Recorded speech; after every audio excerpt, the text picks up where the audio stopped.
Hello everyone, welcome to Vivaro Academy. ఈరోజు వార్తాపత్రికల్లో ప్రముఖంగా వచ్చిన వర్తమాన అంశాల గురించి డిస్కస్ చేద్దాం. అందులో భాగంగా భూ విజ్ఞాన శాస్త్రానికి సంబంధించి 5 ఉప పథకాలను విలీనం చేస్తూ ఏర్పాటు చేసిన పృథ్వీ విజ్ఞాన్ పథకానికి కేంద్ర మంత్రి మండలి శుక్రవారం ఆమోదం తెలిపింది. ఈ పథకానికి 5 ఏళ్ల వ్యవధికి గాను 4,797 కోట్లు కేటాయించింది. అలాగే అయోధ్య ఎయిర్పోర్టుకు మహర్షి వాల్మీకి అంతర్జాతీయ విమానాశ్రయంగాను, అయోధ్య రైల్వే స్టేషన్కు అయోధ్య జామ్గా పేరు పెట్టాలనే ప్రతిపాదనను కేంద్ర మంత్రిమండలి ఆమోదం తెలిపింది. ముడి చమురు, సహజ వాయువులు, సౌరశక్తి, జీవనందన రంగంలో 5 ఏళ్ల పాటు పరస్పర సహకరించుకోవడం కోసం భారత్, దక్షిణ అమెరికా దేశమైన గయానాల మధ్య కుదిరిన ఒప్పందంపై కేంద్ర మంత్రిమండలి ఆమోదం తెలిపింది. మరియు భారత్, మారిషస్ దేశాలు సంయుక్తంగా చిన్న ఉపగ్రహం తయారీకి దాని ఇస్రో ద్వారా అంతరిక్షంలో ప్రవేశపెట్టడానికి కుదుర్చుకున్న అవగాహన ఒప్పందం కూడా మంత్రిమండలి ఆమోదం తెలిపింది. ఇది నిన్న జరిగిన మంత్రిమండలి జరిగిన ముఖ్యమైన నిర్ణయాలు. Next one. దేశంలోనే అత్యంత సంపన్నుడిగా అదానీ గ్రూప్ అధినేత గౌతమ్ అదానీ మళ్లీ మొదటి స్థానానికి చేరుకున్నారు.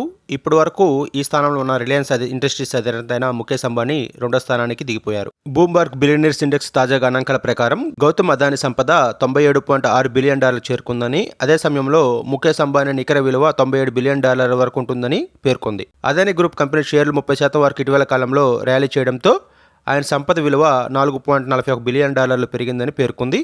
దీంతో ప్రపంచ కుబేరుల్లో 16వ స్థానం నుంచి 12వ స్థానానికి చేరుకున్నారు. ముఖేష్ అంబానీ 13వ స్థానానికి పరిమితమయ్యారు. అలాగే ప్రపంచ కుబేరుల్లో ఎలాన్ మస్క్ మొదటి స్థానంలో ఉండగా, అమెజాన్ వ్యవస్థాపకుడు బైజాఫ్ రెండో స్థానంలో ఉండగా, ఆర్నాల్డ్ 3వ స్థానానికి పరిమితమయ్యారు.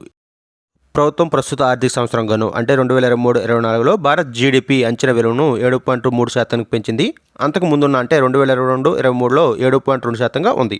అయితే ఐక్యరాజ్య సమితి కూడా ఈ యొక్క భారత్ జీడిపిను 6.2% ఉంటుందని పేర్కొనడం జరిగింది. ఇది భారత్ జీడిపికి సంబంధించిన ముఖ్యమైన అంశం. ఓకేనా. Next one. భవిష్యత్తులో అంతరిక్ష ఉపగ్రహాలకు తదితరుల నిరంతర ఇంధన సరఫరాలో కీలకంగా గల ఫ్యూయల్ సెల్ పనితీరును విజయవంతంగా ఇస్రో పరీక్షించింది. జనవరి 1న PSLV C58 ద్వారా భూ దిగువ కక్షలోకి చేర్చిన ఫ్యూయల్ సెల్ ఆధారిత ఇంధన వ్యవస్థలోని పాలిమర్ ఎలక్ట్రోలైట్ మెంబ్రేన్ పరీక్ష విజయవంతమైంది. దీని ద్వారా కొద్ది సమయం పాటు 180 వాట్ల విద్యుత్ ఉత్పత్తి జరిగిందని ఇస్రో ఒక ప్రకటనలో పేర్కొంది. సంప్రదాయ బ్యాటరీ సెల్స్తో పోలిస్తే ఈ ఫ్యూయల్ సెల్స్కు చాలా తక్కువ ఖర్చు అవుతుందని, పైగా ఇవి అధిక సామర్థ్యంతో పనిచేస్తాయని పేర్కొంది. వీటిని అంతరిక్షంతో పాటు భూమిపై కూడా పలు రకాలుగా వాడుకోవచ్చని ఇస్రో పేర్కొంది. భావి అంతరిక్ష ప్రయోగాలకు అవసరమైన డిజైన్లపై అవగాహన వచ్చేందుకు తాజా పరీక్ష దోహదపడుతుందని పేర్కొంది. కృష్ణ బిలాలపై పరిశోధన నిమిత్తం జనవరి 1న ప్రయోగించిన ఎక్స్పో శాట్ను బాగా పనిచేస్తుందని ఇస్రో చైర్మన్ సోమనాథ్ గారు వెల్లడించడం జరిగింది. ఓకేనా.